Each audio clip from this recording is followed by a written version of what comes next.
Je lui ai dit qu'elle vient de faire classe. Bonjour à tous et bienvenue à l'école de Courlaoux, ici dans le Jura, pour participer à la semaine du goût. Ici, la semaine de goût, tout le monde y participe, de la maternelle au CM2, tout le monde y goûte. Alors, de la visite du potager au cours de cuisine, de l'éveil au goût ce matin, Madame Tisserand. Oui, bonjour. Bonjour, dans votre classe et dans toute l'école, surtout, c'était très animé. Tout à fait. Les petites maternelles sont allées visiter le potager du voisin en ayant travaillé au préalable sur la classification des aliments. Et puis les collègues d'élémentaire, eux, ont préparé des tartes et des gâteaux avec les fruits de saison. Et nous, la classe de CM1, CM2, on a eu la chance d'accueillir Monsieur Platet, restaurateur du village, pour faire une animation sur les épices, le goût. Voilà. On va en parler un petit peu plus en détail après. C'est important de participer chaque année à cette semaine. Pourquoi pédagogiquement c'est un intérêt pour vous ? Eh bien, a priori, on s'est rendu compte avec les collègues qu'au niveau de l'alimentation, il y avait beaucoup de choses à faire. Et puis, nous, l'âge des CM1, CM2 s'y prête énormément, dans le sens où là, le goût, ils le façonnent. Et puis, diversifier leur alimentation, c'est important aussi. Monsieur Platet, vous êtes restaurateur ici à Courlaoux. Oui, bonjour. Bonjour. C'est agréable aussi pour vous d'échanger avec des enfants. D'habitude, vous recevez des clients dans votre restaurant et là, vous étiez carrément en formateur. Oui, tout à fait. Donc moi, je suis très content de participer à la semaine du goût. Pour nous, c'est vraiment sortir des cuisines. C'est l'occasion de partager nos techniques, nos saveurs, nos connaissances. Et les enfants sont très, très réceptifs. C'est un public qu'on aime beaucoup, qu'on affectionne. Moi, particulièrement, qui ai 2 enfants. Parce qu'il y a toujours une très, très, très grande interaction entre nous.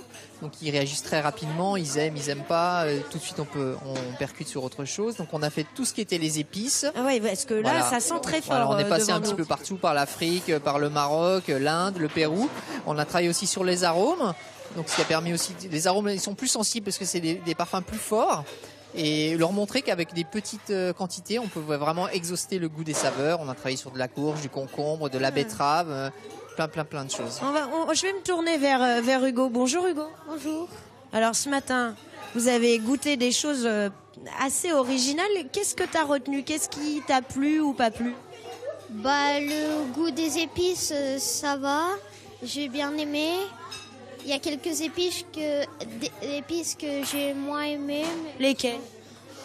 Un peu l'étoile de Badiane. L'étoile de Badiane, ça a un goût comment ? On arrive à exprimer le goût, c'est pas facile. Ouais. C'est un peu comme du réglisse.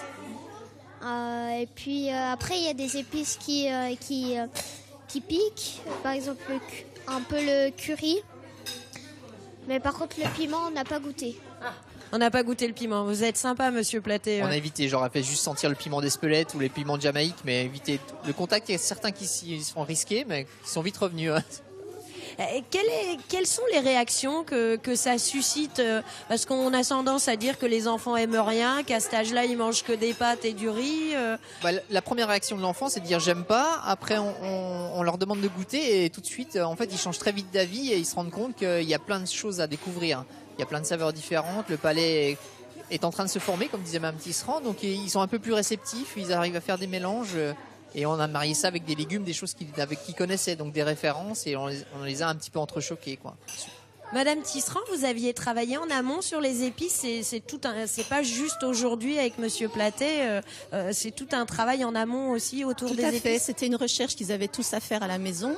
Et puis, on a pu en histoire justement faire le parallèle avec les grandes découvertes, puis l'origine des épices, et se sont rendus compte que oui. On avait beaucoup, ça côtoyait nos cuisines, mais de là, l'utiliser pas toujours, mais ils se sont rendus compte que oui, c'était vraiment très diversifié. On va demander à Emma, on va lui prêter un micro. Emma, bonjour. Alors Emma, elle a très très peur. Emma, qu'est-ce que tu as aimé manger ce matin ? Il y avait les arômes qui étaient bons, il y avait de l'arôme comme le caramel, il y avait de la barbe à papa. Aussi, il y avait des arômes qui étaient un peu amers et voilà. Il y avait un truc bizarre, on a senti quelque chose, c'était du basilic. Ah oui, du basilic, oui, ça... On s'attendait pas à sentir ça, en fait. On l'a déjà vu, on le tenait dans la main, mais on s'attendait pas à le sentir. Oui, non, on s'attendait pas à ça. Et qu'est-ce que tu as préféré ?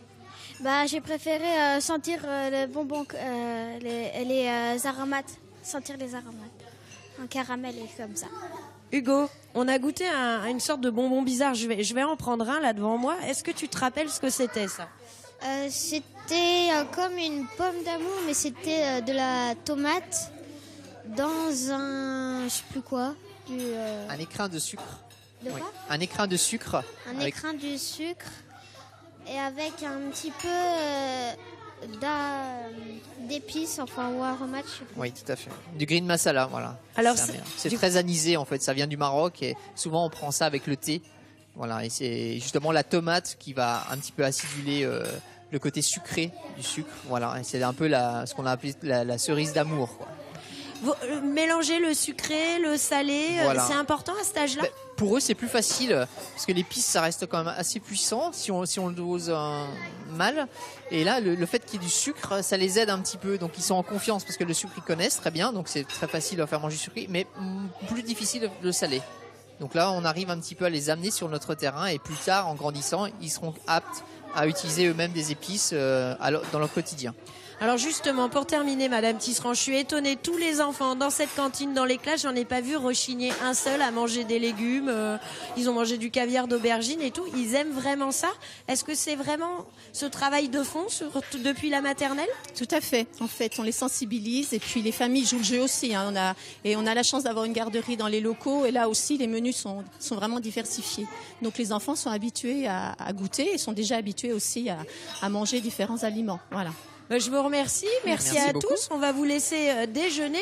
Et du coup, c'est un peu plus facile de savoir comment habituer nos enfants à manger des choses vraiment différentes, que ce soit des légumes, du sucré, du salé, des épices. Je peux vous dire qu'ici, ils ont goûté à tout. Et même s'ils n'ont pas tout aimé, au moins, ils ont goûté.